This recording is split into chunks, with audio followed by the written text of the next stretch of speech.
Okay guys, let's talk about vertical shifts for sine and cosine graphs.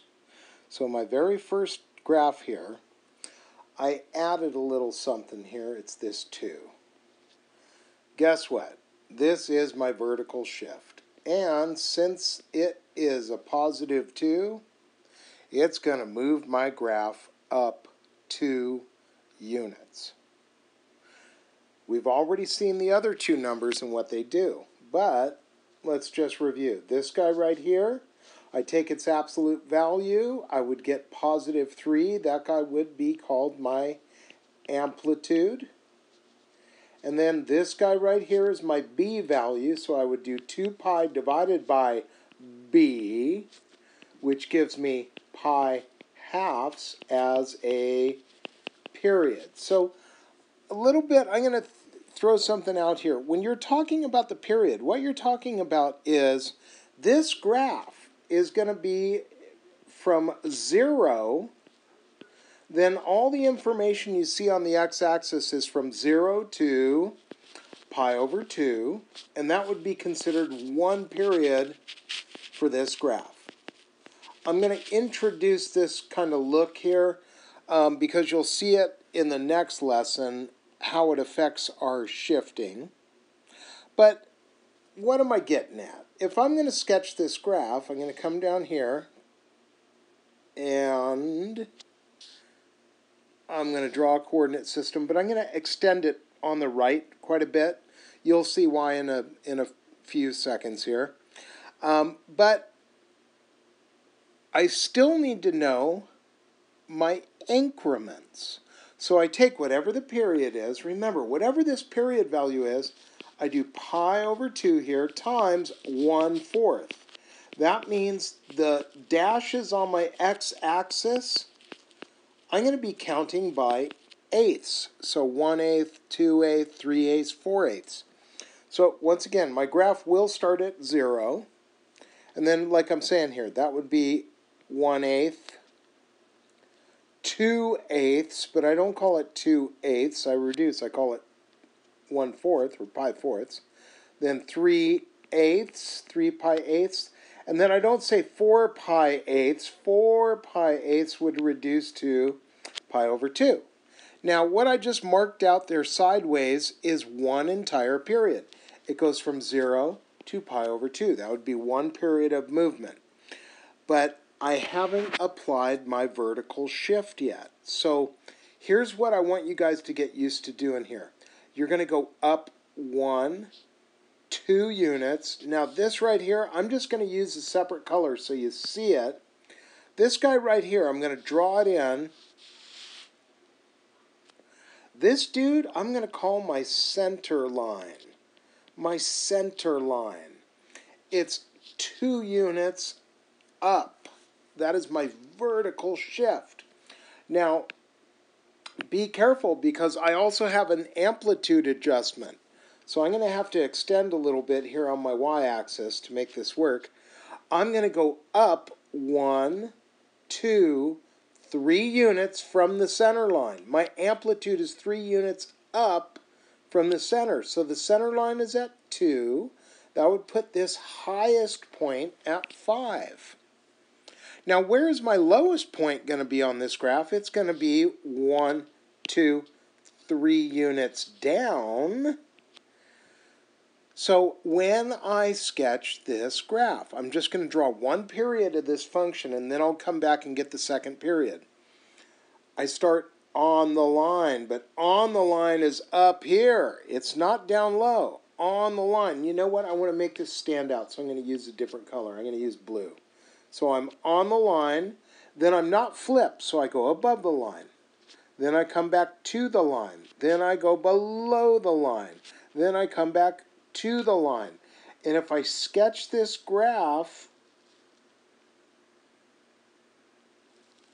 I almost got it there.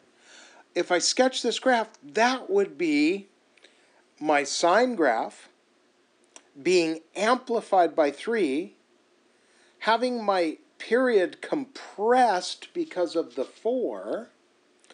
Also, I'm shifted up 2 to begin with. Now, what I just sketched for you is indeed one period of this function. The section we're going to be doing in the book, they have all of the graphs graphed over 2 periods. So here's the thing. I just want you to know that this is totally a valid move. If you really want to, you just drew 1 period. It goes through the whole cycle. You could just keep extending it down the line. Remember, this graph is infinite in both directions. It is infinite in both directions. But if all they want is 2 periods of a function, well, I could just say, okay, I left off here at pi over 2. Remember, pi over 2 could be 4 pi eighths. So this next mark would be 5 pi eighth. Then 6th pi eighth, but I would reduce that. Then 7 pi eighths. Then 8 pi eighths, but I would reduce that. Right? So if you want to, you don't have to do half of your graph on the right side of x and half of your graph on the left side of x. No, you could have just come over here and said, I'm going to extend everything on this side of my graph. And I could, whoop, God, that's kind of crummy.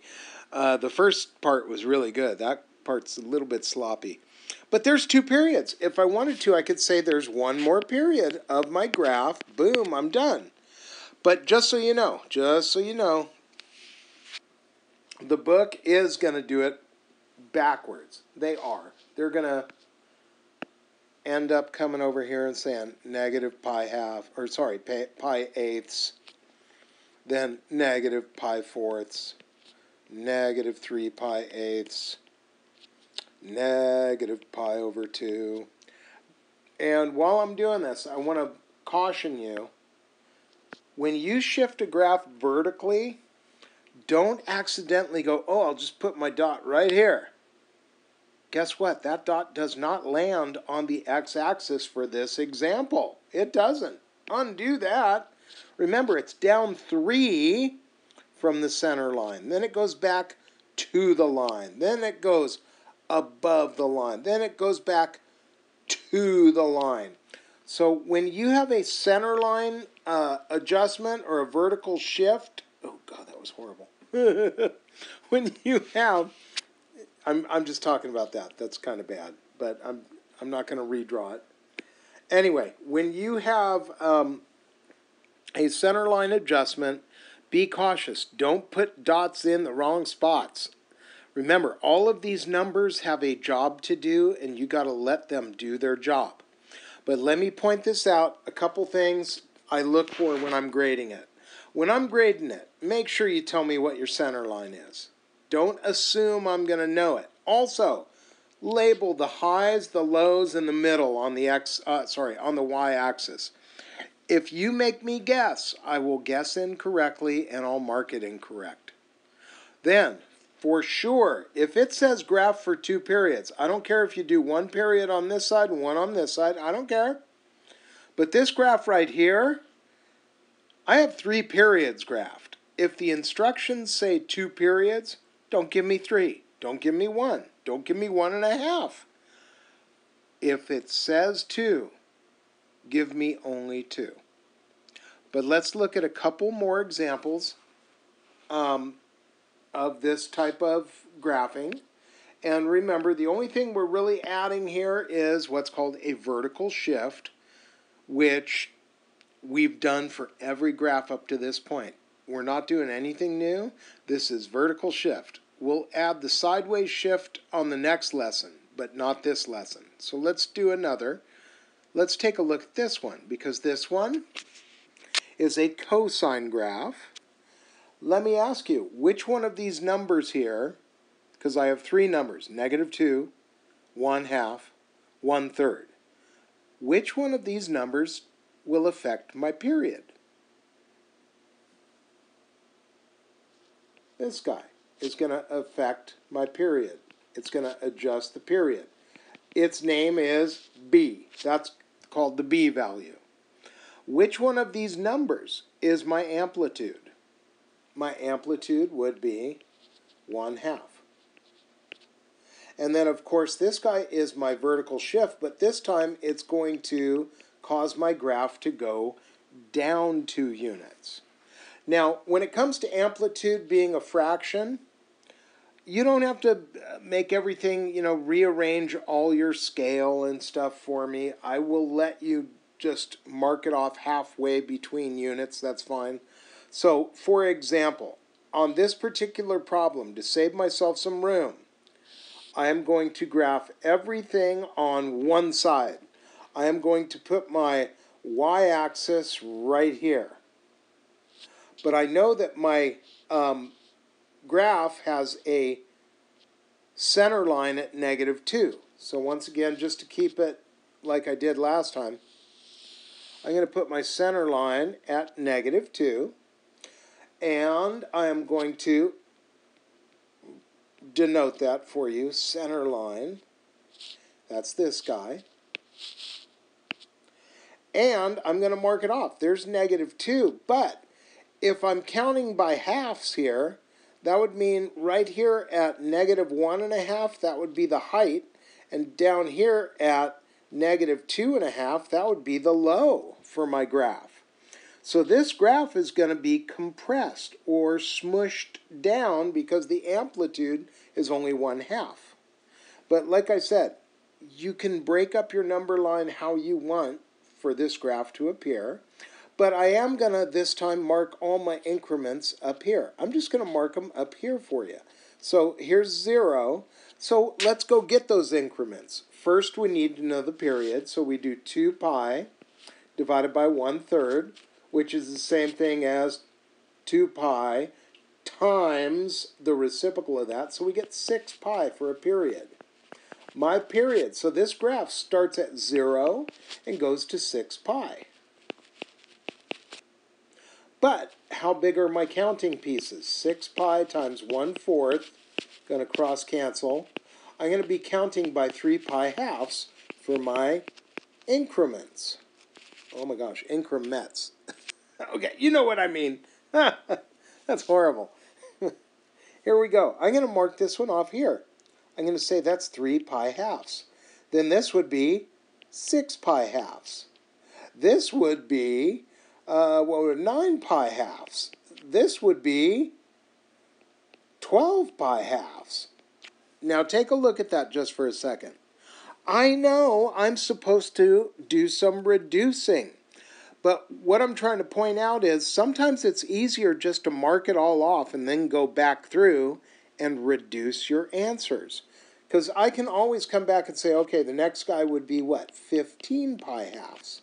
Then I would have 18 pi halves. And then I would have, what, 21 pi halves. I got one more in me. It's 24 pi halves. Okay, just go back and take a good look at it. I can't reduce 3 pi halves, but I can surely reduce 6 pi halves. I could have said that thing is the same as 3 pi. 9 pi halves won't reduce, but 12 pi halves, that's 6 pi. And look, I didn't need to write the pi. I already had the pi. So 6 pi, and guess what? That was my period. So that's one period. Then 15 pi halves can't reduce, but 18 pi halves, that can reduce. I would call it 9 pi. 21 pi halves won't reduce, but 24 pi halves, I'm going to make that thing 12 pi. And it's as simple as that. I just count, and then I go back and clean it up if I have to. I'm going to do my graph in blue like I did last time. So this is a cosine graph, a non-flipped cosine graph. So it starts above the line. Then it goes on the line. Then it goes below the line, back on the line, above the line, because that is what cosine does. There is one period of that graph. But I continue the pattern. So I go back to the line, I go below the line, I go back to the line, I go above the line, and that would be the second period of that graph. And it's okay to graph one period right next to the other period if it makes it easier on your brain. It doesn't matter to me. That's two periods back to back. That is two periods of this graph. They just both happen to be on the positive side of the x-axis. And that's okay. Let's do one more just for good practice. One more practice problem. And this time, let's see what we got. Okay. I got a vertical shift, and then I got a flip, then I got amplified, then I got a period adjustment. Now, here's the beauty of it. It doesn't matter where you start the process. I'm going to start by telling you I'm going to graph half of this on the one side of the graph. Come on. And I'm going to graph the other half on the other half. That's what I'm going to do. So I'm going to just have it right down the center. I'm going to mark my center line to start with. I'm going to go up 2 units and say, you know what, that's going to be my center line. I'm going to keep my pattern, use my red pen. And I'm going to say, you are my center line. And I'm going to mark it. I'm going to say that's at 2. But wait a minute, this thing is going to go up 3 units from there. So I'm going to go as high as 5, it looks like. I'm going to go 1, 2, 3. I'm going to go as low as -1, it looks like. And I'm going to mark off my increments. But what are my increments for this graph? Well, 2 pi divided by 2. My period goes from 0 to pi. Pi times 1/4 means I'm going to count by quarters. That's my increments. I'm going to abbreviate. So I start here at 0, and then I'm going to go pi fourths. Then I'm going to go 2 pi fourths. 2 pi fourths, let's reduce. 3 pi fourths. 4 pi fourths, let's call it pi. I'm going to go backwards. I'm going to go back and do it on this side. I can do that if I want, as long, whoop, negative. Now let's graph it. You know what? Let's get a little Christmassy colors here. I'm going to start on the line, right? Because it's sine. Sine starts on the line, but usually sine goes up to the right, but I'm going to go down to the right. So I go on the line, below the line, back on the line, above the line, back on the line. It's got a cool beat to it. Es un poquito fresco. Sí, claro. And then we got 1 period of that function. Que bueno. Let's continue the pattern on the other side. So if I was to continue this pattern on the other side, I would go above the line. I would go back on the line. I would go below the line, back on the line.